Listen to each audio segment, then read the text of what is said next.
Welcome to the Genius Factory. Enjoy the video. In this video, I will explain how to play Super Mario on a calculator. Many people are surprised to learn that certain graphing calculators can run a version of this iconic game. We'll cover everything from identifying the right calculator to getting the game up and running. Get ready to transform your math tool into a portable gaming device, offering a nostalgic experience with a modern twist. To play Super Mario, you'll need a graphing calculator, specifically a Texas Instruments TI-83 Plus or TI-84 Plus. For a more vibrant, colorful experience, the TI-84 Plus CE is an excellent choice.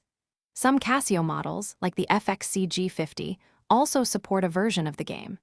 These powerful devices are designed for more than just math. They can be programmed to run various applications, including simplified video games. Once you have a compatible calculator, the next step is transferring the game. You'll need to download the Super Mario game files, often found as WARAM, from a dedicated calculator programming website.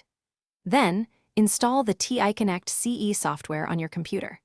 Connect your calculator using its USB cable, open the software, and simply drag and drop the downloaded game files into your calculator's file explorer. It's a straightforward process that takes just a few minutes. After transferring the files, launch the game by pressing the PRGM button on your calculator and selecting WARAM from the list. The controls are intuitive.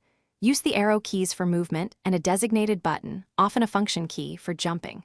While it's a simplified version, usually in black and white or limited colors, you'll still experience the core Super Mario gameplay, complete with coins, power-ups, and familiar enemies.